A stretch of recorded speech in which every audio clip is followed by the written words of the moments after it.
Hi there, my name is Mariko and I'm an integrative therapist and intuitive. Welcome to today's Wisdom from Sessions, in which I share some pearls of wisdom that come up in real sessions with clients. Wisdom that I find will help you to either shift your perspective or just open up your mind a little bit to new possibilities, new ideas to elevate your life. And so in today's session, we're going to be talking about why we choose emotionally unavailable partners. And this is a funny and very universal phenomenon. I've worked with countless people who are stuck in this pattern of choosing emotionally unavailable partners over and over again. Even though it's frustrating, even though it's heartbreaking, they still can't help but do it. Even if they know they're doing it, they can't break free of this pattern. Until we work together, of course. Because what happens when you explore this deeper is you understand the underlying reasons, the unconscious reasons why you're drawn to this. To start off, I want to share the expression you may have already heard, which is, we marry our unfinished business. What does this mean? Well, it means that we unconsciously are drawn to and draw in dynamics, partners, situations that mirror the very dynamics, people, and situations that are unresolved from our childhood. Freud called this repetition compulsion. He said that what we do is we repeat these same patterns throughout our adult lives that parallel the unresolved patterns from our childhood, the often very hurtful and uncomfortable dynamics from our childhood, in an unconscious attempt to resolve that which we didn't have the agency or the capability to resolve as a child. But I want to add another layer to this, which is a much more spiritual layer. And I believe that the soul, in its desire to be whole, to be healed and integral, will repeat throughout our life events that mirror or show us our original wound that needs to be healed for us to be integral and whole, for us to be able to go and explore and acknowledge the parts of us that we have discarded. We can call this fragments of us that we have discarded through different traumas, through different adverse childhood events, in which we came to the conclusion that we are not good enough or unlovable. And so the soul just replays these types of situations, always of a similar nature, similar theme to the original wound, in an attempt to wake us up to what really needs to be healed for us to be whole again. And so that's my more long-winded take on what's going on here. So years ago, I had a client who was going through this pattern of choosing emotionally unavailable partners over and over again. And it was a very lonely place for her to be because, like I said, she knew she was doing it, but she couldn't break free from this pattern, and she didn't understand why she was stuck in this pattern. And so when we started working together, we started to explore her relationships with her parents, and we quickly saw that her last relationship, which really left a huge mark on her, very much resembled how she felt vis-a-vis her father. So some key similarities were the fact that, well, both her father and her ex-boyfriend were very sensitive people.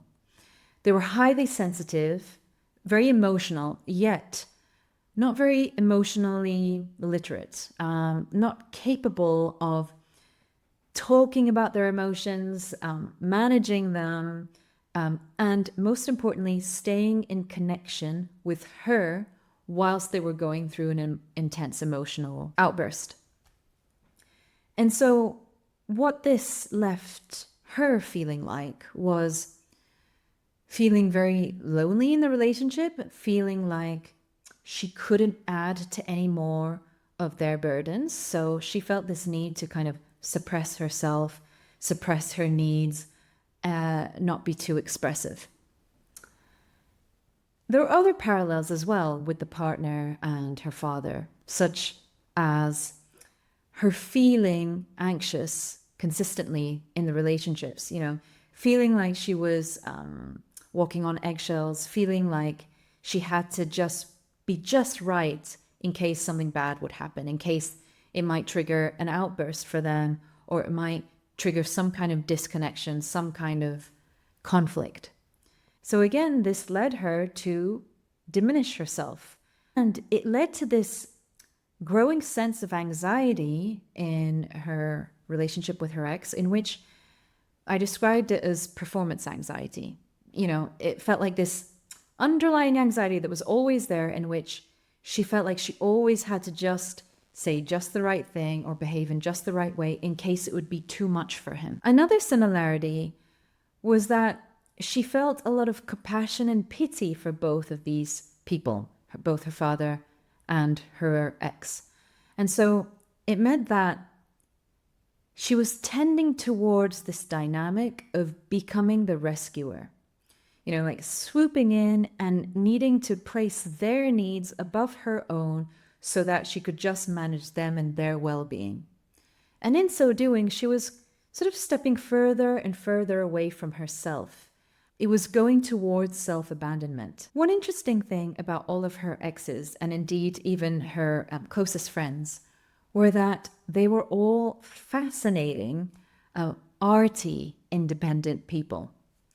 And as we were talking a little bit about what drew her to these people, she explained that, well, her being, an aspiring artist herself, she felt very inspired by these people.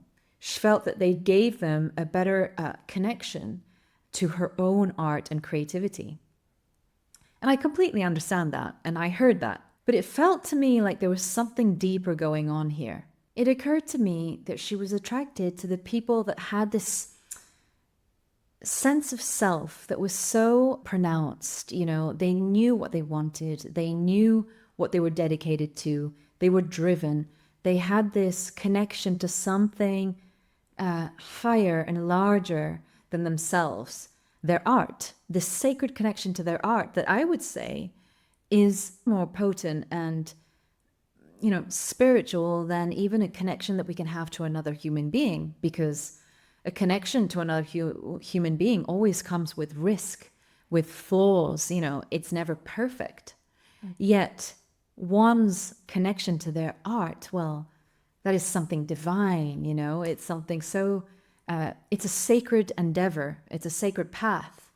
And so she described her attraction to these people who just knew what they were doing, who were so inspired and so creative. And, when they would go to exhibitions together, she marveled at the way they saw the art. I only wish I could see art the way that they saw it through their lens. And she really felt that she was missing out on something. And she really felt that she was invited into their special, sacred, exclusive world. And I found it interesting the way she described this. Clearly, in so much awe of these artist types that she was so drawn to. And whilst I completely understood how inspiring this could be for her, it felt like there was also something deeper going on here. And so I asked her if she felt that maybe unconsciously she was choosing someone who had such a profound connection to their art, a sacred bond, that in a way she was setting up unconsciously a test, a challenge to see whether they would choose her over their connection to their art. And I don't mean to sound like she was manipulating anything or manipulative in any way. In fact, she really wasn't. She's a very open-hearted, very loving individual.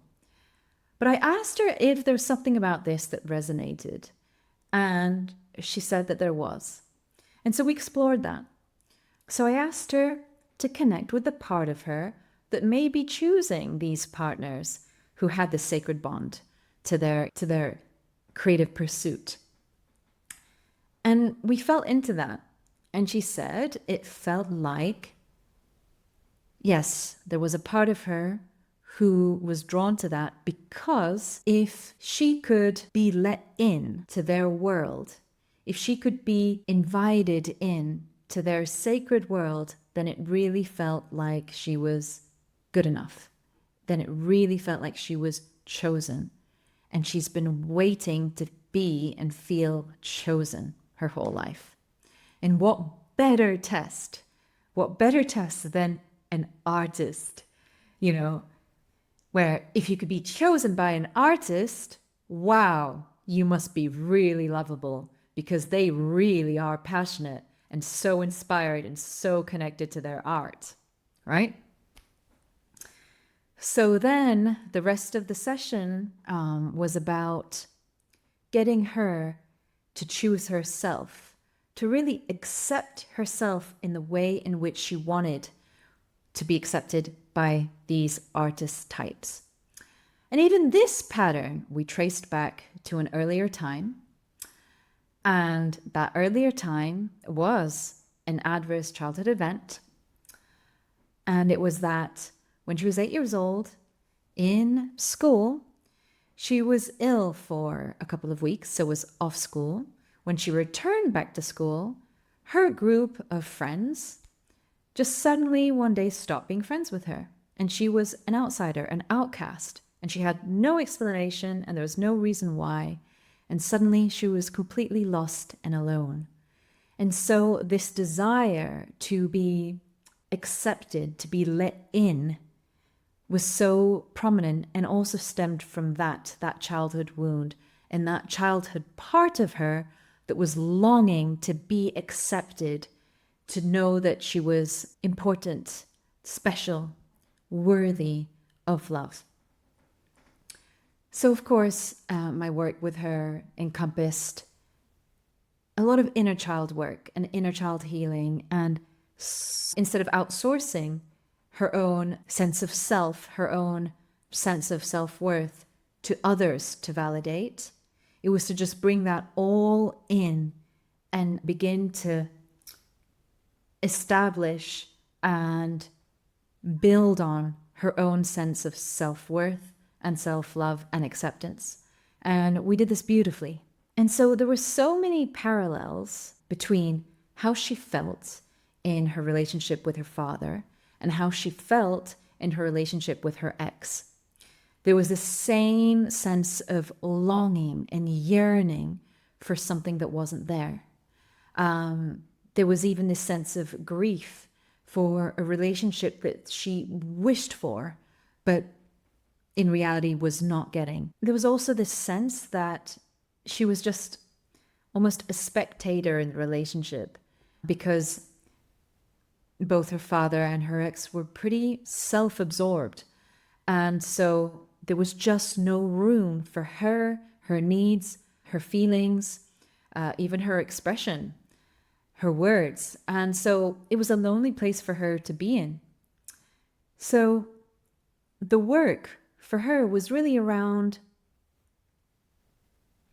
processing that loss and that grief for the relationship she never had with father. And every time we process and we release the sadness that we've been carrying for years, we become more whole. We feel lighter. We have more access to our sense of self, and we are more connected to ourselves. And this is what happens when we process past wounds, aka when we heal.